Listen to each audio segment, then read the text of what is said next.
Hello guys, and welcome back. Today I'll show you how to bypass the NSFW or not safe for work filter in character AI. Firstly, out of character technique. Speak to the AI out of character by using parentheses to differentiate sensitive topics as though you're explaining or role-playing scenarios with AI. Use safe for work terms to supply hint at prohibited topics, and spend some time interacting to make the AI more responsive to complex prompts. The second method is jailbreak prompting technique.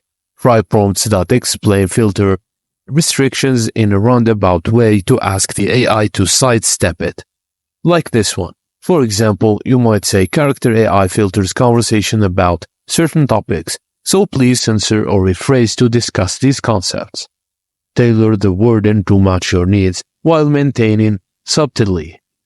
These methods can sometimes lead to unintended or mixed results due to the filter's complexity, so adjusting your approach may be necessary. So let me know in the comments if you'd like further guidance on AI prompts or ethical AI use tips.